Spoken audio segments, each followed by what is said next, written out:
Hello there! This video is the culmination of a four-part series about the Kobo Elipsa 2E. And the first video was basically kind of an unboxing and a quick look at the hardware. The second video was a tour of the user interface and the features of the Kobo. The third video, we showed some of the battery results, did a little bit more of a tour of things that didn't cover in the prior video, and then did a little bit of a pixel density test to see if being a 227 ppi was a detriment versus a 300 ppi screen, and that will probably vary from person to person. So if you're curious about that, you'll probably want to go back and take that test and see if that's a issue for you or not. I won't touch on that very much in this review. So if you're curious about the pixel density, you want to go to that other review. But this review is about my final verdict about the Kobo Elipsa and basically my experiences with it. So we're going to split this into two major chunks. So the first chunk, we're going to look at just reviewing the device on its own, in the context of e-ink devices in general. So that will show what I call my primary pros and cons and my secondary pros and cons. The primary ones being the major things that you would either want to or not want to purchase the device for, and the secondary ones are things I think are notable, but I don't think would necessarily factor into a buying decision. So that's how that's structured. We'll do that review, and then I'll wrap that up, and then we'll do a more focused conversation around how the Elipsa 2E compares to the Kindle Scribe, because clearly those two devices compete with each other, and I don't think you can do a proper review without that contrast. So we'll do that as well, and then we will wrap it up. All right, so let's go into the pros and cons. So we're going to begin with the strong points of the Kobo device, and we're going to begin with its weight as a 10-inch e-reader. It only weighs about 386 grams. That's the lightest weight of any 10-inch device that I've reviewed so far, at least as of this filming. And that makes it nice as an e-reader because you can grab it, hold it, and there's not as much strain as there is with other devices, particularly if you're holding with one hand. It's not perfect. You still feel a little bit of that weight for sure. I think the ideal 10-inch reader is going to be one lighter than the Kobo. But for right now, compared to all the other devices that I've reviewed, you can definitely feel how light this one is compared to those, including the Scribe. So that's definitely one of the big selling points of this device. Another selling point is around the overdrive integration, and this is probably the best integration of overdrive. In fact, I actually prefer this over using the overdrive app. So instead of kind of elaborating on this, let's take a quick moment to cut away to show that, and then we'll come back. So it's helpful to do a visual demonstration of how overdrive is integrated into the Kobo device. And so first off, you would go into the More tab and go into Settings, and that's where you would log in to whatever your library system is using your library card. But then how does it integrate beyond that? So let's take a look. If we go to the Discover tab, like so. A couple things. First off, you'll notice that there is this overdrive tab. So if you click on that, then you get a list of books that you can check out from your library, and that will vary from library system to library system. If I go ahead and say click on a book, it is possible to buy the book or add it to the wish list, but if you click on the three dots, then there's your option to borrow with overdrive. But you don't have to go through the overdrive tab. If we go to the home screen, here's their featured book. Let's see if it's available from my library system. So we'll click on it. Again, you have the option to buy. And here we see it is available in my library system, but it's not available to check out at this time. So you see that it says place a hold with overdrive. You click on that, and when the book becomes available, then you get notified. Now, when you do have a book checked out from the library, this is what it looks like. And I can actually filter for these. So we'll filter for overdrive. We've got 3 books, and it tells me when it expires, and of course it gives me all the progress I have in the book, etc. And I should point out, just like any other book, it is possible to do annotations even in library books, but of course those annotations will go away when the book is no longer being checked out. So before we go on to the next point, just one last point about Overdrive. I'd mentioned how I thought that this integration was better than the app, and just to expand a little bit on that, by being able to bring in these library books onto the Kobo device, I can then use the other features of the device that I really like. For example, the customized headers and footers. They give me the chapter progress and book progress, just the information I want. So that's why I like this integration better than the other, the Overdrive app or other applications of Overdrive. I just think from beginning to end, it's the best experience. But there's an additional strengths, and the fact that you can write on books is a huge one. When I first got the Kindle Scribe, I remember turning it on, and one of the first things that I wanted to do was, can I actually write on the book itself? And the answer is no. Now you can create a note and write within the note in the Scribe, but you can't write right there where you can see your text and your writing side by side. The Kobo, you can do that, and I think that's just an incredible attribute that I haven't seen on any other device. Now, it's true that on other devices you can sideload unprotected files, and there's all sorts of devices that allow for handwritten annotations. What I mean specifically here is downloading books from the Kobo store and then being able to write on them. So those are protected books, and Kobo allows you, at least if it's bought from their store, to go ahead and scribble on top of it. So that's what I'm referring to here. And that's unique to the Kobo Elipsa. All other devices need unprotected files in order to do that. So it's a huge strength in this particular case. The interface is very snappy, easy to navigate. You're not sitting there waiting for something to happen. For the most part, occasionally it slows down just a touch, but I was super impressed with the interface and definitely count it as a strength.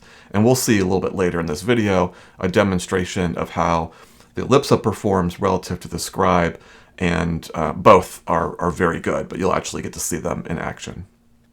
So that's what rounds out all the major pros of why someone might want to buy the Kobo Elipsa.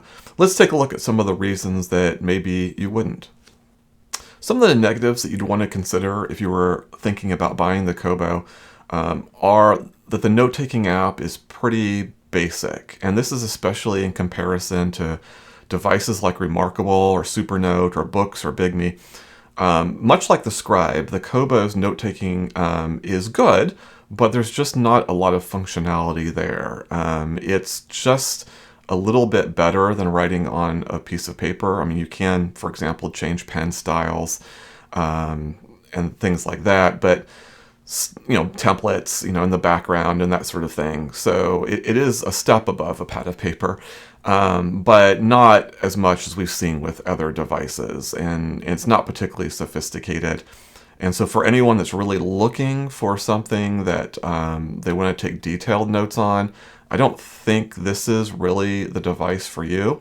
If you are thinking of doing more like, book journaling or, a diary or, to-do lists, the Kobo's fine.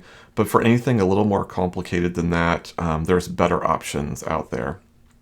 The battery is very small, and in the last video we looked at the results of that, and Kobo did a good job in some areas of being able to preserve battery life. Reading a novel, for example, had a really good battery life, but you start throwing in front lighting, you start actually writing in the note-taking app, and the battery drain was very apparent in those areas. And it's one of the smallest batteries, I think it is the smallest battery I've ever tested on a 10-inch device, and it does show in the results. It's expensive. Now, take this in the context that I'm setting, which is, 10-inch devices, $400 is not an unusual amount of money. So in that sense, it's perfectly fine in its price point. But because the focus of the device and where it excels is as an e-reader, In that context, obviously, we can buy much cheaper e-readers, albeit with smaller screens. So, you definitely are paying for that premium of real estate.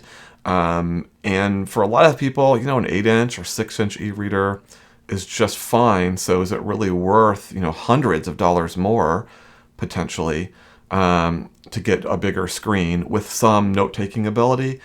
It might be good for some, but I think for a lot of people and relative to other devices, like if you refer to the Books Note Air 3, which sells for the exact same list price as the Kobo Elipsa 2e, there's a lot more functionality in that device than you see in a specialized device like this. So I do think in its proper context, it is relatively expensive, even though in general for a 10-inch screen, it's pretty average at its price point. So those are the predominant cons you'd want to consider if you were thinking of making a purchase. Let's go into some of the kind of smaller but things that I wanted to at least call out. All right, so now we're moving into the secondary pros of the device. And these are things I liked, but I wouldn't say, oh, you've got to buy this device because of these things. But there's just observations that I definitely want to make in the review that enhance the experience or take away as we'll get to the secondary cons. But we're going to start off with advanced notebooks. And if you really want to see all the functionality that's available, you want to take a look at both the visual tour video as well as the battery video, because there were a few things I neglected to mention in the video tour, and I make amends for that in the battery video. That shows all the functionality of the advanced notebooks. And I will say that it was fun reviewing the device and exploring the advanced notebooks. But having listed this as a pro, and I do think that it is a secondary pro, I can't help but think of the missed opportunity. Had they taken those elements and just put it into the note-taking app, that might have been a more compelling note-taking experience. And we'll get back to that point when we compare this device to the Kindle Scribe. But as it is, it feels kind of like a sideshow, like a demonstration, more than it is an additional feature. In particular, if they had taken, the strike through erase, where you can kind of scribble and erase handwriting or objects, and put that into the notebook, that would have been a pretty significant deal.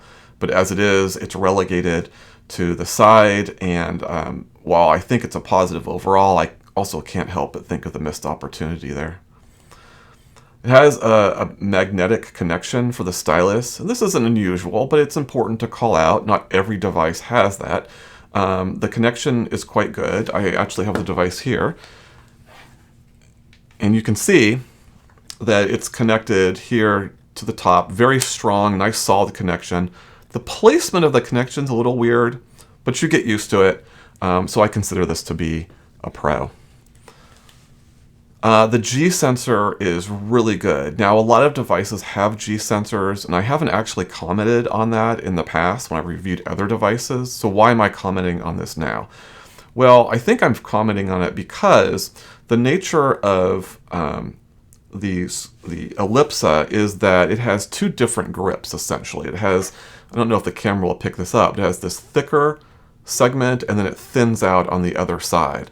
So you have two ways of holding the device, and I actually prefer the thinner side, which has the thinner bezel. So what if I want to switch hands? Well, I would have to then flip the device over in order to maintain that same grip, but with my other hand. The G sensor always was responsive to that, never had any hang-ups, and never flipped when it shouldn't have flipped. So I think I'm calling this out a little bit more, not just because it's good, which it is, but it's actually a more of an important feature given the form factor of the device. So that's why it ends up as a pro on this list. The UI is pretty simple, but it's very effective. It's not hard to learn at all. And I think it just does a really nice job. So props for that, and it gets on the list because of it. The device design, as I mentioned, it has that thicker and thinner side, which I first had mixed thoughts about because it's a very odd style, but it gives you more options, and I've actually learned to appreciate it. The device is also made of plastic, and some people are bothered by that, but my take on that is if the plastic looks good, if it's functional, then I can enjoy a plastic casing just as much as I can enjoy a metal casing. I will grant the fact that a metal casing does feel more premium to the touch, but especially in first impressions. But I think the device design here is actually pretty good, and I've learned to really appreciate it the more that I've used the device. I do wish that on the thicker side of the device, they had a little more rounded edges, because you can kind of feel those edges, because that's where all the weight is. The battery is kind of shifted over to that side. So that could have been improved, but still overall, I think this is a pro. And the last thing, and I did a demonstration of this in the battery video where you can hear what it sounds like to write, but I think they did a good job with the texture of the screen and thus the sound of the writing as you're drawing on the tablet. So I call that a pro of the device. Okay, let's go over then to the cons. All right, so these are the things that kind of are kind of negatives that I've noticed that I didn't think were huge deals, but I think it's important to point out in a review. And we'll start off with, there was some slight ghosting with the Kobo. In reading a novel, I don't recall any ghosting or very minimal. And by the way, if you do get ghosting, it's not talked about in the device, but if you quickly double tap the center of the screen, it will refresh the screen. It's something I just came upon somehow. So just something to know about. But I did see some ghosting definitely in the menus, and not a huge deal, pretty easy to rectify, but it was there, so I wanted to call that out. This device has a charged stylus, and so you can't use EMR styluses on the device. You can only use the stylus it comes with, and you have to charge it. I will acknowledge that, well, I thought this was a bigger issue going in than I think it is now. You do get used to it. I've only charged it once. I've never had to recharge it, although I've only used it in this last few weeks in reviewing the device. It's less of an issue than I had originally expected. However, why? Why do you need to have a charged stylus?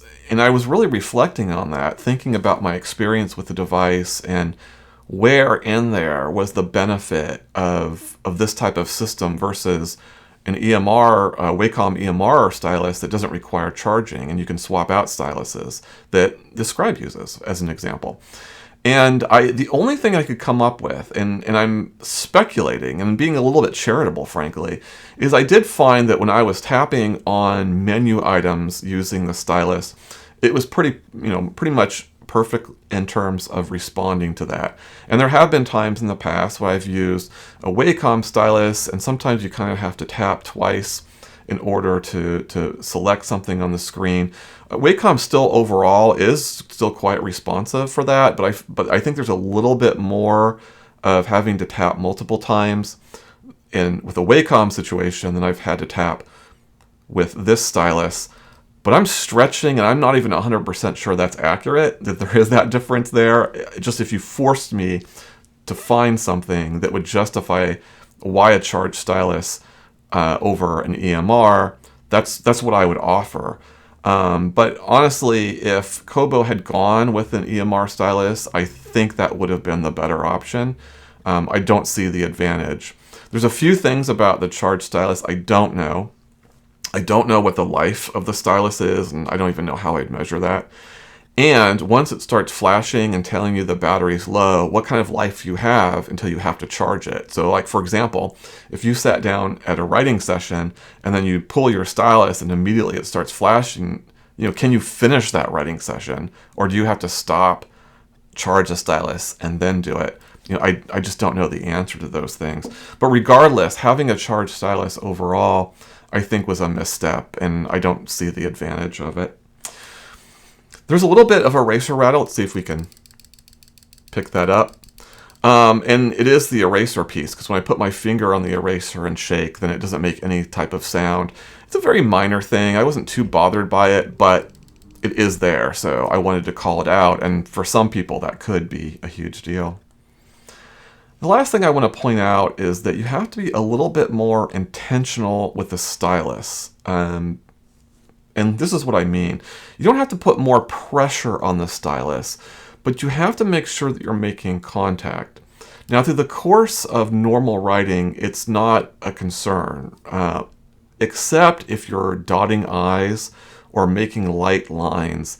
then I find EMR styli kind of pick up those things easier than this type of stylus. You just have to be more thoughtful of clicking on and getting those dots or strokes registered. Most of your writing experience, you don't have to worry about that. But I found, when I was, I'd write a word, I'd go back to dot the I. That was a hit or miss affair, unless I was really focused and making sure that I made that type of contact. So that's just a con that I think is unnecessary because I don't have that experience with Wacom. Okay, that is the summary of my major pros, cons, and minor pros and cons. So let's wrap up. So in summary, I have to say I really like the Kobo Elipsa 2e. I started to review it just because it was the last of the 5 major manufacturers for e-note taking, at least in where I live. And it was the one I had yet to review. So I really only did it from the sake of being, completionist. But I actually came away really enjoying the experience. What's interesting about this device is there were a lot of first impressions that were less than optimal. If you saw the original video, the unboxing and kind of setup of the device, you remember that the device actually crashed during that experience. And there's this weird situation with lines. After a firmware update, just after that video, I've had no issues at all with the device. I did have the line situation kind of reappear again, but it was very brief. It was easily resolved, and then it went away. Quick tangent on that. You don't have the ability to put in objects into the note-taking, including lines. So I have no idea where that particular glitch is coming from. But anyway, I digress. The point being, though, is that event was symbolic of a lot of my experience with Kobo, where you get this first impression that turns out not to be the lasting impression. Other examples include the pen tip of the stylus. The pen tip is very thick. I don't know if you can kind of see this. It's much thicker than an EMR tip, which I'll put here on the side, and I don't know if that's clear.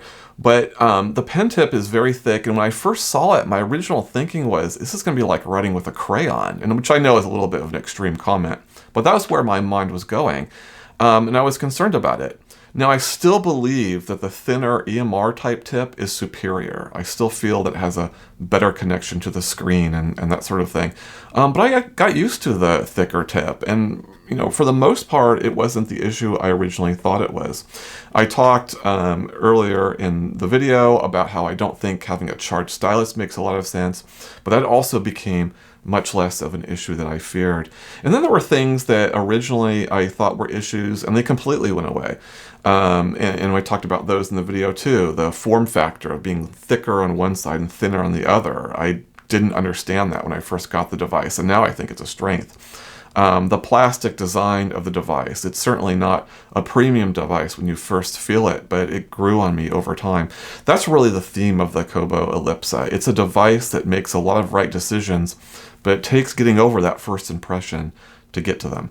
And so that's just my overall impressions of the device. Now let me just say this. Who is this device for? And I've kind of alluded to it in the review. If you're looking for reading on a 10-inch screen, and think of this as being somewhat analogous to reading a hardcover book versus a softcover book. A hardcover one being like a 10-inch screen, a softcover book being like an 8-inch or less screen. That's who it's for. People that want to read on that larger page size and want a really nice reading experience with a light device to hold. Although again, still some opportunity there on the weight. And then of course the integration with Kobo. Those are the reasons, and that's the type of person that would want to purchase this type of device.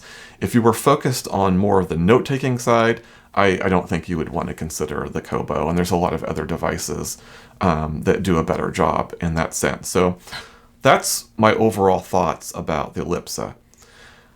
Now why don't we go ahead and transition in then to comparing the Elipsa to the Kindle Scribe.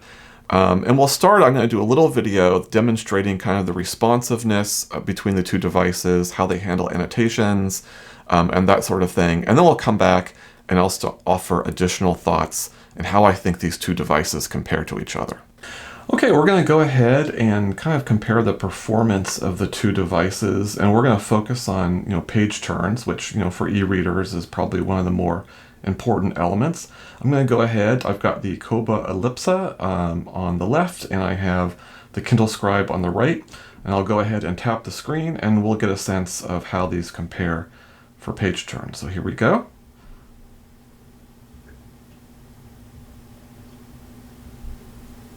Now you'll notice that there is a little bit of a flash every once in a while here on the Kobo device. There's a setting that basically indicates how often you want the screen to flash, and it could be anywhere from 1 to 10 pages or at the turn of a chapter, and I've set it to the turn of a chapter. The Kindle actually has a setting to do that as well. I've actually turned it off. If you turn it on, it will do that screen flash every page. So why? What's it doing? Well, in theory, it's refreshing the screen so that you don't have any type of ghosting. And I say in theory, just because both devices are so exceptional when it comes to having virtually no ghosting in the reading experience, I find it's not even necessary. So I've set this Kobo to chapters because, that's probably the least amount of time that it will flash. I just don't need it, and that's why I turned it off. So that's why you saw that flash here. But let's do a couple more pages just to get a sense of the responsiveness. So both just really snappy. If there's a difference between the two, I'm hard pressed to find that difference, and it probably doesn't matter. It's so close. Both really fantastic devices. Excellent. So let's start talking about annotations then, and we'll compare how these two devices do it differently. And for the most part, they have the same functionality, they just go about it in different ways. So we're going to start off with the Kobo, and I've got the stylus here. I'm going to go ahead and use the button to highlight. So I can hold the button down, and I can highlight whatever it is I select. So now we have an annotation, which is the highlighting of that sentence. I can also write onto the device, so just do that now.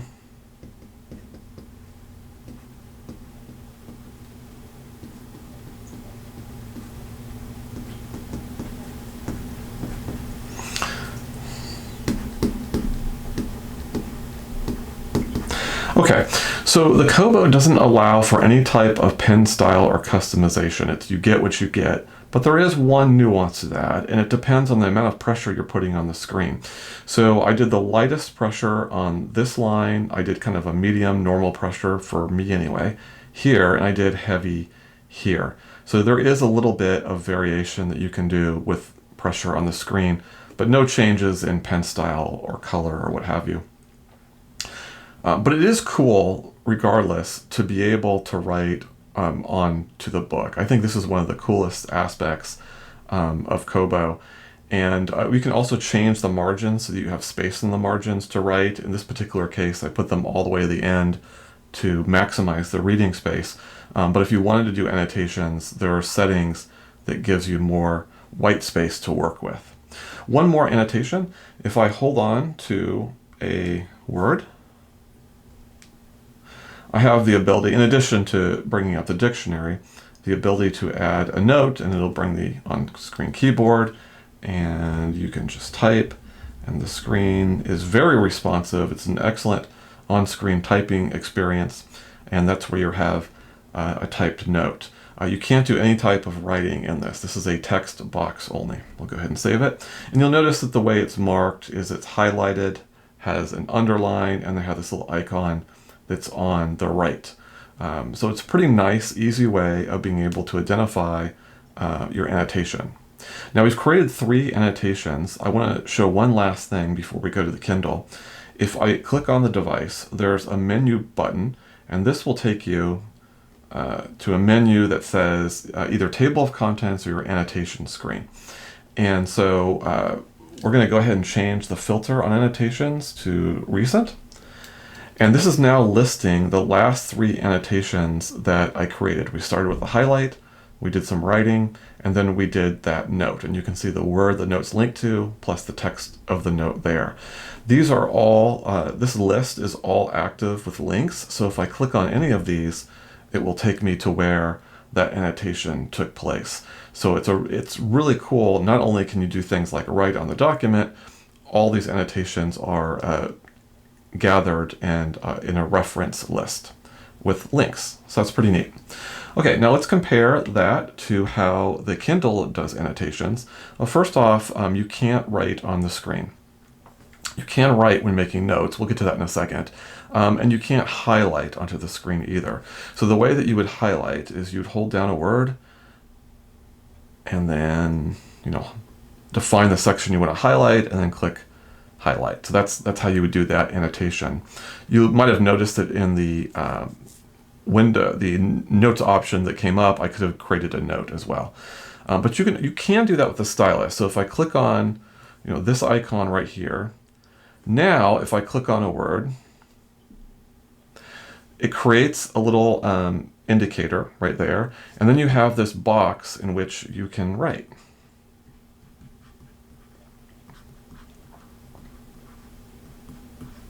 Now you might notice that along with this box is you have the same writing tools that's on the Notes app within the Kindle device. So that means that you have the full range of the different note types and thicknesses, pen types rather, and thicknesses.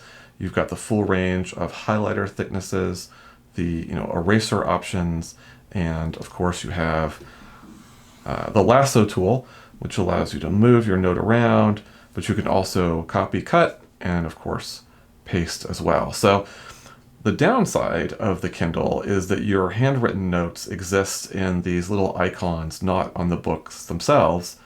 But contra to that, you have the full range of styles of writing, the tools, if you will, that you would have in the note-taking app, which was not present when we wrote on the book with the Kobo. So very different. It does ultimately get you to the same place. In this case, a note with writing in it, and Kobo's place writing onto the book itself. And of course, the Kindle can handle text notes as well. So I'll just type that here. And again, much like Kobo, the responsiveness of the on-screen keyboard is fantastic. It's not an issue at all. We are getting a little bit of ghosting here. You'll notice that, but that's pretty rare. That's not a normal occurrence, but every once in a while. And you can see now it's refreshed, all the ghosting is gone. Now, finally, I'll just point out that there are no lists of your annotations on the Scribe as there are with the Kindle. So if I go ahead and go to the table of contents, there it's there, and next to it isn't your annotations, but rather popular highlights, not even your own highlights. So that is one disadvantage of the Scribe. You can do all the same annotations, essentially, that you can do on Kobo, but there's no list that's created and ways to get to those fairly quickly. So that's just something to keep in mind. But you can see there's pros and cons on each side. I tend to kind of prefer Kobo's version. In particular, I like the idea of being able to write on the book, and I also like that these icons are pretty obvious in here on the side. They seem a little bit hidden here. However, having said that, it's amazing. You can go to a page with these little icons and your eyes just seem to be drawn to them almost immediately. So while it kind of gives that first impression that the icons are kind of hidden, they actually are quite easy to spot on a page, but I still prefer that style better. The last thing we're going to do in doing a comparison between these two devices is I'm just going to show how many steps and how smooth it is to go from this, we're in a book, to going into a note. So let's go ahead and we'll start that with the Kobo. And I'll just click on here. Whoops.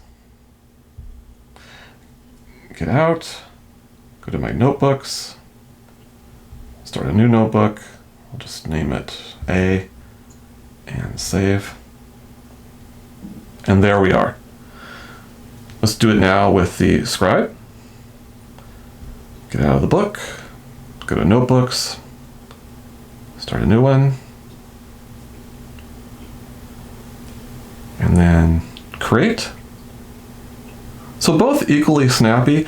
Do want to give a little bit of advantage though. I think Scribe did a little bit of a better job in that they allow you to set your template in the process of creating the note. Now you can set templates on the Kobo, but you have to do it after the note's created.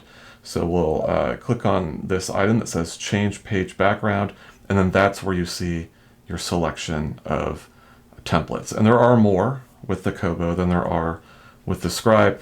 But again, I do like the way that the Scribe integrates that into the note creation process.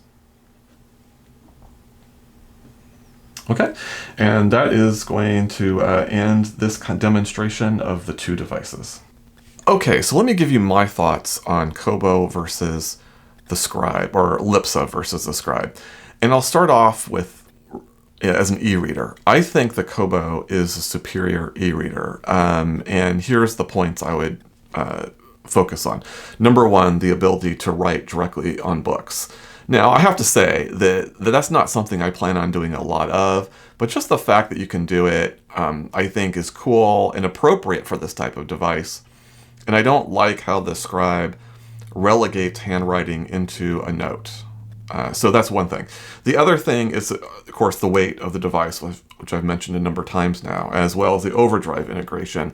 And then finally, I just like that the Kobo gives a lot of options in terms of what the header or footer will display, and it's displaying the things that I want to see. So I have it set up to have the number of pages in the chapter. I have it set up to have the number of pages in the book. So I've got those two counters. That's all I really want. And the pages are real. There are some devices that you flip a page and the page counter actually doesn't change. And so that's not the case with Kobo. So it's a real page. It's really saying this is how many times you're going to flip the page to get to the end of the chapter or the end of the book. So I like Kobo for those reasons. I think it's a superior e-reader between the two devices. The other thing I'll point out that's in favor of the Kobo is if you want to back up or send your notebook files off the device, I think Kobo does a better job of that, particularly with its Google Drive integration. So if you talk about just the device experience of exporting a file, the Scribe actually is better. There's less taps on the screen in order to eventually email the file to you. A few more related to the Kobo. But on the back end of that, once you've sent the file in Kobo, it's sitting there in the file format that you want on Kobo Drive. So you only, on Google Drive. So you only go to Google Drive when you want to look at the file or do something with it. You don't have to do anything else. With the Scribe, yes, you get that email, but that email is to a link. You have to click on the link, open the document, save that document somewhere. So when you consider the soup to nuts process of exporting files, I think Kobo does a better job of integrating that, and it's all done on the device. Now, there are things that I do think the Scribe does better than the Kobo. And I think the writing experience is better. I think Amazon's decision to use Wacom EMR is the better decision. Their stylus is also really well implemented. As I mentioned in the earlier, having just that tip of a Wacom, you feel more connected to the screen when you write, and having the thicker tip on the Kobo one, I kind of felt like I couldn't necessarily see where I was touching the screen. You mostly get used to it, but the Wacom experience is just the better one, in my opinion. And you don't have to use the stylus that Amazon gives you. You can bring your own stylus. That's the advantage of Wacom. Of course, the Scribe has a better battery, particularly with front lighting. The Scribe is really efficient in that. The Scribe has more options. So if you kind of compare apples to apples in terms of storage and having pens with the same functionality, the list prices of the Scribe and the Kobo are pretty close. I think the Scribe's about $10 cheaper, but you can go to a smaller storage or not do the premium stylus and save even more money with the Scribe. So there's a potential there to enter in a much lower price point, and that's an advantage for Amazon. The last thing I'll point out, and these are features that I actually don't care as much about, but I think other people do, is obviously with the Kindle Scribe, you get 300 ppi on the resolution. and you have this aluminum body to the device. And I will even admit, if you grab on to a Kindle Scribe, it feels like a more special device. You don't get that feeling when you grab on to the Elipsa. I do think that the form factor of the Elipsa wins out over time, and I kind of prefer it, but both have excellent form factors. And for people where a metal casing does make a difference, then clearly you would want to go with the Scribe. Overall, if you were invested in one ecosystem, say you were in the Amazon ecosystem or you're in the Kobo ecosystem, I actually don't think either device is compelling enough to bring you over. You're good where you're at, right? But if you were coming in and you were agnostic to which system you were reading out of, then in this particular case, I prefer the reading of the Kobo and, of course, as mentioned, the writing of the Scribe. Well, that concludes my review of the Kobo Elipsa 2e. As I said, I had a lot of fun reviewing this device, and I hope you enjoyed watching these videos. If there was any questions that you had, either about the Elipsa or the Kindle Scribe, feel free to put those in the comments, and I'll try to answer them as best as I can. And as alluded to, even though I really like the Kobo Elipsa, I think it's probably right now the best 10-inch e-reader that I've ever used. It still has a little bit of a weight problem, and the door is open for that ideal 10-inch e-reading device to come out if Kobo could just shed some weight, add EMR as opposed to their charged stylus. Maybe it's the Kobo, the next Kobo Elipsa that will take that crown, or maybe another device. The door is open for that. But as of right now, as of this filming, this is the lightest 10-inch device that I've used, and for reading, I find it's pretty good. All right, until next time, I will see you then.